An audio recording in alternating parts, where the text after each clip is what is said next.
غیرت کا معاملہ قسط نمبر 3 یہاں سے شروع ہو رہی ہے۔ صداقت علی نے ایک بوجھل سانس خارج کی اور ٹھہرے ہوئے لہجے میں بولا، ملک صاحب آپ تجربہ کار اور سمجھدار آدمی ہیں۔ آپ کو اچھی طرح معلوم ہے کہ میاں بیوی گاڑی کے دو پہیوں کی مانند ہوتے ہیں جو زندگی کی گاڑی کو آگے بڑھانے میں قدم پر قدم ایک دوسرے کا ساتھ دیتے ہیں، مگر ان دونوں میاں بیوی میں اعتدال والا توازن نہیں تھا۔ ان کے رہن سہن اور باہمی برتاؤ کو دیکھ کر واقعی ایسا لگتا تھا جیسے عارف شاہدہ کی گھر والی ہو۔ میں نے زن مرید مرد بھی دیکھے ہیں، لیکن ان دونوں کا معاملہ تو حد سے بڑا ہوا تھا، انتہائی بےہودہ اور شرمناک۔ میں یہی تو جاننا چاہتا ہوں صداقت علی، اس کے خاموش ہونے پر میں نے کہا، ایسی کیا بات تھی جو شاہدہ عارف سے شوہروں والا سلوک کرتی تھی؟ عارف کی کس کمزوری نے اسے اپنی بیوی کی نظروں میں چوہا بنا دیا تھا؟ میرے خیال میں جب کوئی شوہر اپنی بیوی کے سامنے چوہا بن جاتا ہے تو اس کی ایک ہی وجہ ہوتی ہے، صداقت علی نے معنی خیز انداز میں کہا اور خاموش نظروں سے مجھے دیکھنے لگا۔ میں نے اس بات میں گردن ہلاتے ہوئے ایک گہری سانس خارج کی اور سوالیہ نظروں سے اس کی طرف دیکھتے ہوئے کہا، اچھا تو یہ معاملہ تھا۔ دیکھیں ملک صاحب، وہ بے حد سنجیدہ ہو گیا۔ مجھے اپنی قبر میں جانا ہے، اس لیے میں دعوے یا وثوق سے کچھ نہیں کہہ سکتا۔ یہ کسی بھی انسان کی زندگی کا بہت نازک اور حساس پہلو ہوتا ہے، لیکن جب میاں بیویوں کی عمر میں آدھے سے زیادہ کا فرق ہو تو لامحالہ اسی نازک پہلو کی طرف دھیان جاتا ہے۔ میں نے تھوڑی دیر پہلے شاہدہ کو مردہ حالت میں دیکھا تھا اور اس کی عمر کا اندازہ 25-26 کے قریب لگایا تھا، اور آج سے 4 سال پہلے یعنی شادی کے وقت وہ 21 اور 22 سال کی ہوگی۔ یہ تو اس تصویر کا ایک رخ تھا، دوسرا رخ یعنی عارف ابھی تک میری نگاہ میں نہیں آیا تھا۔ صداقت علی نے عمروں میں آدھے سے زیادہ فرق کی بات کی تو میں چونک کر اسے پوچھے بنا نہ رہ سکا۔ عارف کی کیا عمر ہوگی؟ کم از کم 55 سال، اس نے تلخی سے بتایا۔ میں بے ساختہ ایک بوجھل سانس خارج کر کے رہ گیا۔ صداقت علی نے میری معلومات میں اضافہ کرتے ہوئے کہا، ملک صاحب مجھے دیکھیں، اس وقت میری عمر 50 سال ہو چکی ہے، لیکن میں ابھی بھی ٹھیک ٹھاک نظر آتا ہوں۔ انسان اگر یہ اپنی صحت پر توجہ دے تو جلدی بوڑھا نہیں ہوتا۔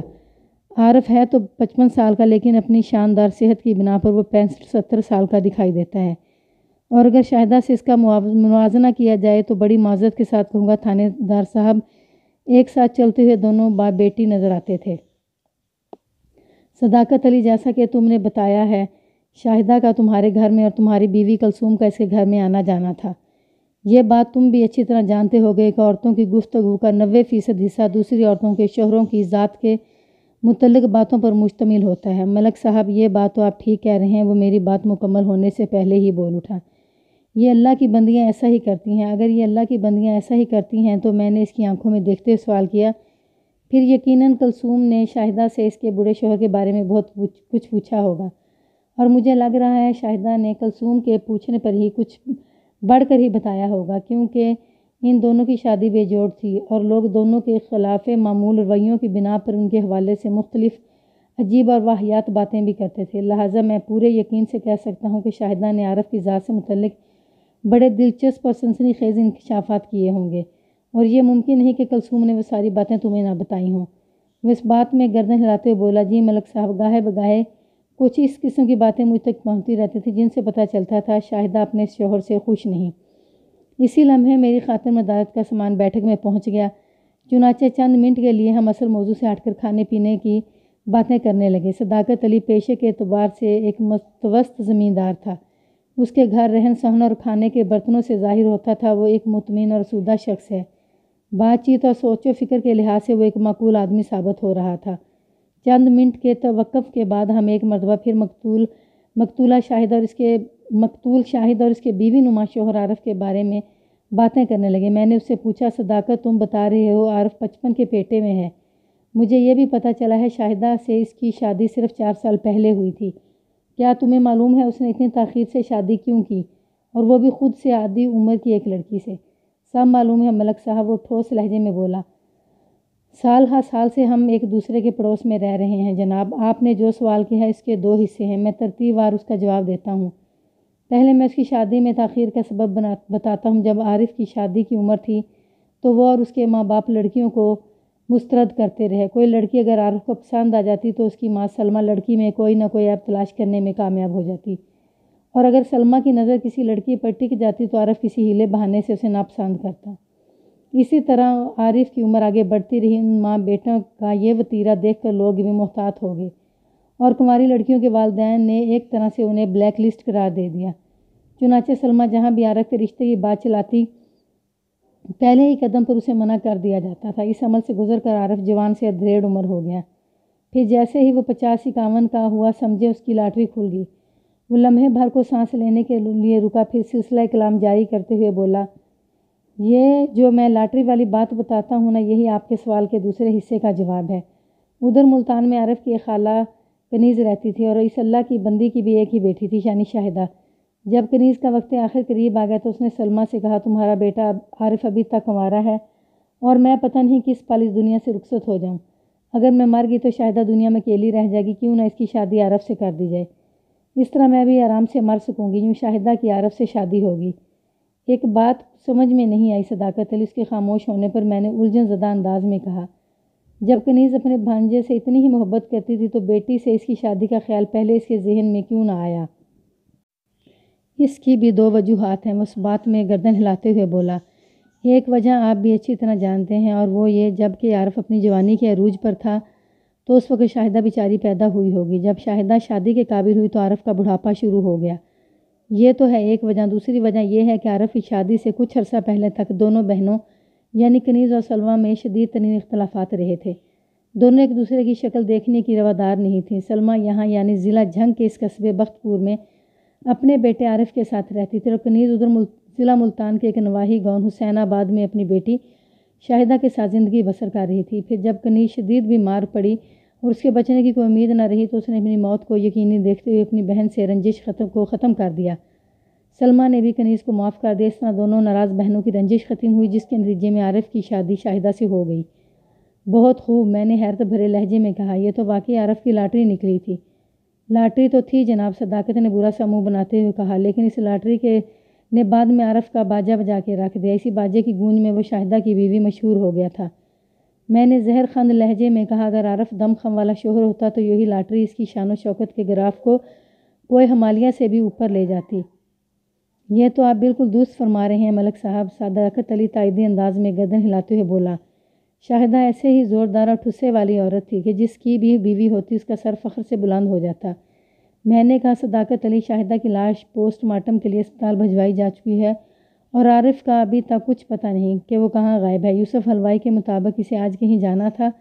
کہاں جانا تھا یوسف کو پتہ ہے اور نہ ہی کوئی شخص یہ بات جانتا ہے۔ کہیں ایسا تو نہیں کہ عارف نے یوسف سے غلط بیانی کی ہو اور وہ اپنے منصوبے کو مکمل کرنے کے بعد کہیں فرار ہو گیا ہو؟ کون سا منصوبہ ملک صاحب؟ صداقت نے متذبذب انداز میں پوچھا۔ اس کے استفسار کے جواب میں نے اسے ان معلومات سے آگاہ کر دیا جو یوسف حلوائی نے مجھے فراہم کی تھیں۔ صداقت نے پوری توجہ انہماک سے میری بات سنی اور میرے خاموش ہونے پر بولا، ملک صاحب، یہ بات تو طے ہے اور آپ بھی جانتے ہیں کہ شاہدہ کو بڑی بے دردی سے قتل کیا گیا ہے۔ اگر یوسف نے عارف کے بیان کے حوالے سے کوئی جھوٹ نہیں بولا تو یہ بات سمجھ میں آتی ہے کہ عارف اپنی بیوی کو قتل کر کے خاموشی سے کہیں غائب ہو گیا اور ہمیں اس کی واپسی کی کوئی امید نہیں رکھنی چاہیے۔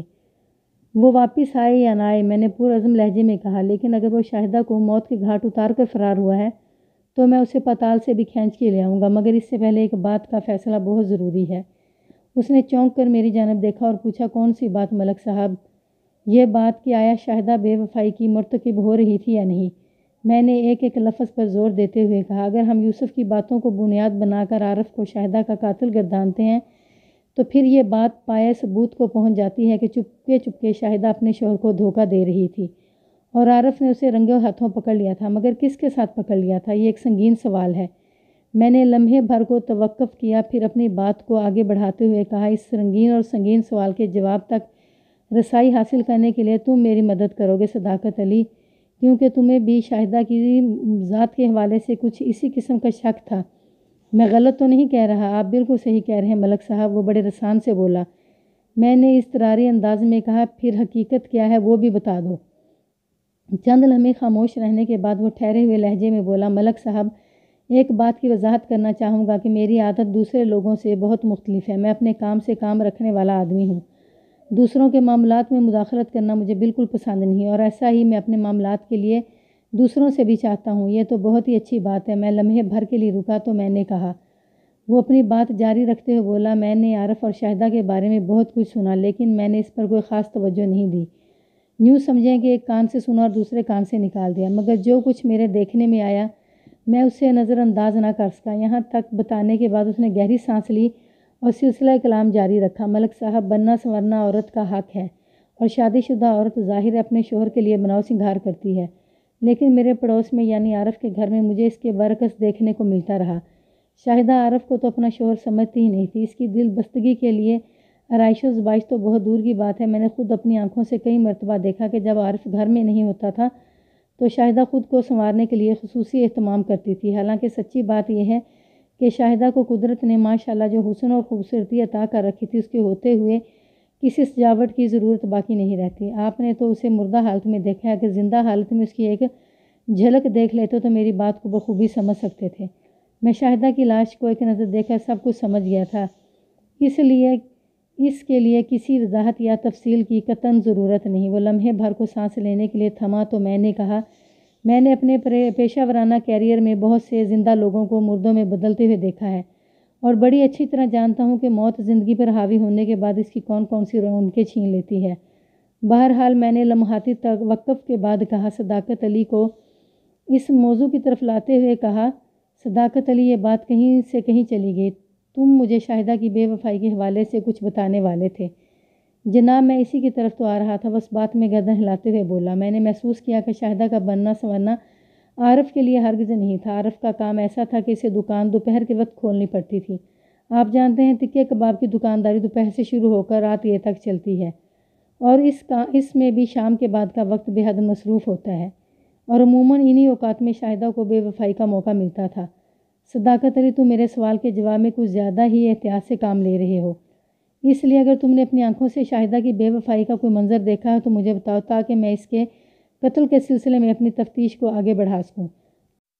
جناب، میں نے اپنی آنکھوں سے تو کچھ نہیں دیکھا، وہ دو ٹوک انداز میں بولا، لیکن عارف کی غیر موجودگی میں اس کا خصوصاً بناؤ سنگھار اور نامحرم لوگوں کا اس کے گھر میں آنا بہت کچھ سمجھنے کے لیے کافی ہے۔ جناب، ایک اور بات، کئی بار یہ دیکھنے کا اتفاق ہوا کہ جب عارف گھر میں نہیں ہوتا تھا تو گاہے بگاہے دو افراد کا وہاں آنا جانا رہتا تھا۔ میں اس آمد و رفت کو اچھا نہیں سمجھتا تھا، لیکن کبھی بھی میں نے عارف کے گھریلو معاملات میں مداخلت کرنے کی کوشش نہیں کی۔ اگر شاہدہ کے قتل جیسا سنگین واقعہ نہ ہوا ہوتا اور ایک تھانہ انچارج کی حیثیت سے آپ مجھ سے تعاون کی بات نہ کرتے تو شاید میں اب بھی یہ زبان اپنی بند ہی رکھتا۔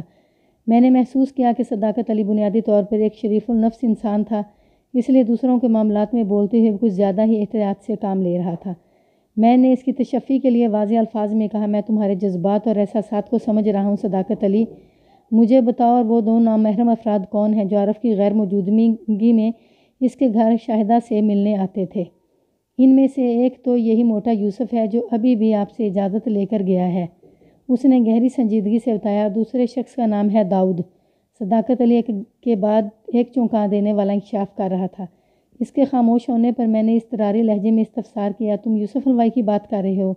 جی ہاں، بالکل، وقتیت سے بولا، یہ یوسف حلوائی عارف کا سوتیلا بھائی بھی ہے، اور وہ جو دوسرا آدمی داؤد ہے نا، وہ کوئی اچھا انسان نہیں ہے، آپ اسے آوارہ اور اوباش سمجھ لیں۔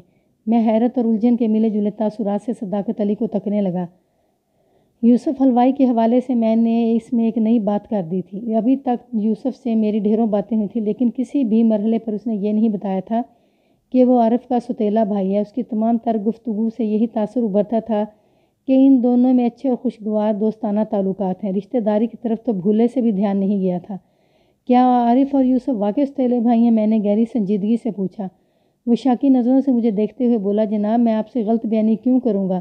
اگر میری بات کا یقین نہ ہو تو آپ یوسف حلوائی سے خود پوچھ لیں، وہ تو جب بھی نظر آئے گا میں اسے پوچھ ہی لوں گا، میں نے ٹھہرے ہوئے لہجے میں کہا، لیکن حیرت مجھے اس بات پر ہے کہ یوسف نے کیوں نہیں مجھے بتایا کہ وہ عارف کا سوتیلا بھائی ہے۔ ممکن ہے وہ اس ناخوشگوار موضوع کو زیر بحث نہ لانا چاہ رہا ہو۔ ناخوشگوار موضوع؟ میں نے الجھن زدہ نظروں سے صداقت علی کی طرف دیکھا۔ وہ وضاحت کرتے ہوئے بتانے لگا، جناب، بات دراصل یہ ہے کہ ماضی بعید میں عارف کے باپ قاسم علی نے عارف کی ماں کو طلاق دے دی تھی۔ اس وقت عارف کی عمر یہی کوئی 10-12 سال رہی ہوگی۔ سلمیٰ اور قاسم علی کے درمیان ایک بہت بڑے جھگڑے نے جنم لیا، اور اس جھگڑے کے نتیجے میں قاسم علی سلمیٰ کی زندگی سے ہمیشہ ہمیشہ کے لیے نکل گیا۔ کچھ ہی عرصے کے بعد قاسم علی نے فریدہ نامی ایک عورت سے شادی کر لی۔ یوسف حلوائی اسی فریدہ کا بیٹا ہے۔ یوسف کی عمر 6-7 سال تھی تو قاسم علی نے زلیخا نامی ایک خوبصورت عورت سے تیسری شادی کر لی۔ اس بات اس نے فریدہ دوسری بیوی کو اپنی زندگی سے خارج نہیں کیا تھا۔ کچھ عرصے تک تو فریدہ اپنی سوتن زلیخا کو برداشت کرتی رہی۔ اس کے بعد لڑائی جھگڑے شروع ہو گئے۔ یہ سلسلہ زیادہ عرصے تک نہ چل سکا اور بالآخر فریدہ اپنے بیٹے کو لے کر قاسم سے علیحدہ ہوگی۔ قاسم علی نے فریدہ کو طلاق نہیں دی تھی اور نہ ہی فریدہ نے ایسا کوئی مطالبہ کیا تھا۔ ان تمام کرداروں میں سے کوئی بھی اب زندہ نہیں ہے۔ بس عارف اور یوسف بچے ہیں، جن کے بارے میں کہا جا سکتا ہے کہ وہ اپنی زندگی کے آخری دور میں داخل ہو چکے ہیں۔ اوہ، میں نے ایک گہری سانس خارج کی اور آنکھیں پھیلاتے ہوئے کہا، خاصی دلچسپ اور سنسنی خیز کہانی ہے۔ کیا زلیخا نامی اس عورت سے بھی قاسم علی کی کوئی اولاد پیدا ہوئی تھی؟ نہیں، صداقت علی نے نفی میں گردن ہلاتے ہوئے کہا۔ میں نے دوسرے مشکوک بندے کے بارے میں اس سے پوچھا، اور یہ داؤد کون ہے؟ داؤد بھی اسی قصبے میں رہتا ہے؟ وہ اس بات میں سر ہلاتے ہوئے بولا، جیسا کہ میں نے پہلے عرض کیا ملک صاحب، داؤد ایک آوارہ شخص ہے، کوئی خاص کام دھندہ نہیں کرتا۔ آپ اسے ایک سڑک چھاپ گنڈا سمجھ لیں۔ اپنے سے کمزور لوگوں پر روب ڈال کر گنڈا ٹیکس وصول کرتا ہے، مار پیٹ اور چوری چکاری کے کاموں میں بھی ملوث رہتا ہے۔ ایک آدھ بار مختصر مدت کے لیے جیل بھی جا چکا ہے۔ میں گہری سوچ میں پڑ گیا، پھر ٹھہرے ہوئے لہجے میں کہا، یوسف کے لیے تو اس حوالے سے تھوڑی بہت رعایت نکالی جا سکتی ہے کہ وہ عارف کا استیلا بھائی ہے۔ عارف کی موجودگی میں وہ اگر اس کے گھر میں آتا جاتا نظر آیا ہے تو یہ اتنی کوئی معیوب بات نہیں، لیکن داؤد جیسے ایک مستند گنڈے کی وہاں آمد و رفت قابل غور ہے۔ میں موجودہ حالات میں اس نتیجے پر پہنچا ہوں کہ عارف نے اپنی بیوی کے حوالے سے یوسف حلوائی کو جو کچھ بتایا تھا وہ حقیقت پر مبنی ہے۔ شاہدہ کا قتل اور عارف کی روپوشی بھی اسی جانب اشارہ کر رہی ہے۔ آپ کا کہنا برحق ہے ملک صاحب، وہ گہری سنجیدگی سے بولا۔ شاہدہ کے طور طریقے بڑے خطرناک تھے، خاص طور پر عارف کی غیر موجودگی میں اس کا انداز ہی بدل جاتا تھا۔ اس پر داؤد کا گھر میں آنا واقعی ان حالات کی طرف اشارہ کرتا ہے جن کا تھوڑی دیر پہلے آپ نے ذکر کیا ہے، لیکن میرے خیال میں یوسف حلوائی کو بھی کوئی رعایت نہیں ملنی چاہیے۔ بہرحال وہ بھی تو شاہدہ کے لیے نامحرم ہی ہے نا۔ عارف کی غیر موجودگی میں چوری چھپے شاہدہ سے ملنے کے لیے اس کا آنا جانا نظر انداز نہیں کیا جا سکتا۔ میں نے یوسف کو نظر انداز کرنے کی بات نہیں کی صداقت علی، میں نے جلدی سے کہا، اس سے تو میں بڑی سخت پوچھ گچھ کروں گا، تم فکر نہ کرو۔ انصاف کے تقاضے پورے کرنے کے لیے مجھے کوئی نہیں روک سکتا۔ وہ گہری فکر مندی سے بولا، ملک صاحب، حالات اور واقعات تو یہی بتاتے ہیں کہ عارف شاہدہ کو قتل کر کے کہیں فرار ہو گیا ہے۔ آپ اسے کیسے تلاش کریں گے؟ میں سب سے پہلے تو یہ جاننا چاہوں گا کہ وہ بخت پور سے باہر اور کہاں کہاں جا سکتا ہے۔ میں نے کہا، اس کے رشتہ دار یا دوست یار کن کن علاقوں میں رہتے ہیں؟ میری معلومات کے مطابق عارف کی صرف ایک ہی رشتہ دار باقی بچی تھی، یعنی شاہدہ۔ اب وہ بھی زندہ نہیں رہی۔ یہی احوال اس کے یاروں دوستوں کا بھی ہے۔ میں نے اسے کہیں آتے جاتے نہیں دیکھا، نہ ہی ان کے گھر میں کوئی مہمان وغیرہ کی آمد و رفت ہوتی تھی۔ لہذا اس سلسلے میں تو میں آپ کی کوئی مدد نہیں کر سکوں گا جناب۔ وہ سانس ہموار کرنے کے لیے رکا، پھر معتدل لہجے میں بولا، اس سلسلے میں ہو سکتا ہے یوسف حلوائی آپ کی کوئی مدد کرے، میں اسے ضرور چیک کروں گا۔ میں نے اس بات میں گردن ہلاتے ہوئے کہا۔ پھر پوچھا، لاش پوسٹ مارٹم کے بعد کل واپس آ جائے گی؟ شاہدہ کے وارث تو عارف ہی تھا، لیکن وہ منظر سے غائب ہو گیا ہے۔ یوسف کے مطابق اگر واقعی وہ کسی کام سے کہیں گیا ہے تو شام تک اسے واپس آ جانا چاہیے۔ اگر وہ واپس آ جاتا ہے تو اچھی بات ہے، میں شاہدہ کی لاش اس کے حوالے کر دوں گا، بشرطے کہ وہ شاہدہ کے قتل میں ملوث نہ پایا گیا ہو۔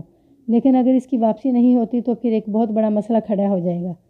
دیکھیں جناب، وہ بڑے رسان سے بولا، اگر تو عارف شاہدہ کا قتل کر کے فرار ہوا ہے تو اس کی واپسی کی امید نہ رکھیں، بس سمجھیں وہ گیا ہاتھ سے۔ وہ ہاتھ سے تو نہیں جاتا صداقت علی، میں نے ٹھوس لہجے میں کہا۔ پھر پوچھا، کیا تمہیں معلوم ہے ادھر ملتان میں شاہدہ کے دیگر رشتہ دار بھی ہیں؟ اگر آج شام تک عارف واپس نہیں آتا تو کل صبح کسی بندے کو ملتان بھیج کر شاہدہ کے رشتہ داروں کو اس اندوہناک واقعے کی خبر تو دینی ہوگی نا۔ وہ شکست خوردہ انداز میں گردن کو دائیں بائیں حرکت دیتے ہوئے بولا، نہیں جناب، میں اس بارے میں کچھ نہیں جانتا۔ یہ سوال مجھے یوسف حلوائی سے ہی پوچھنا پڑے گا، میں نے خود کلامی کے انداز میں کہا۔ صداقت علی خاموش نظروں سے مجھے دیکھتا رہا۔ میں مزید 2-4 سوالات کرنے کے بعد اس کے گھر سے باہر نکل آیا۔ واپسی کے سفر میں اکیلا ہی تھانے کی جانب بڑھ رہا تھا۔ میرے ساتھ جائے وقوعہ کی طرف آنے والوں میں سے حوالدار نصیر شاہ کو میں نے شاہدہ کی لاش کے ہمراہ سرکاری ہسپتال بھجوا دیا تھا اور یوسف حلوائی بھی مجھ سے اجازت لے کر رخصت ہو گیا تھا۔ جب یوسف عارف کے گھر سے جا رہا تھا تو میرا اندازہ یہی تھا کہ اس سے مزید کسی پوچھ گچھ کی ضرورت نہیں، لیکن حالات میں اچانک ایک بہت بڑی تبدیلی آ گئی تھی اور میرے خیال میں اب یوسف سے پوچھنے کے لیے بہت کچھ جمع ہو چکا تھا۔ اس کے ساتھ ہی مجھے داؤد کو تھانے بلا کر اس کا شاندار انٹرویو بھی کرنا تھا۔ میں اسی لاہے عمل کو ترتیب دیتے ہوئے تھانے پہنچ گیا۔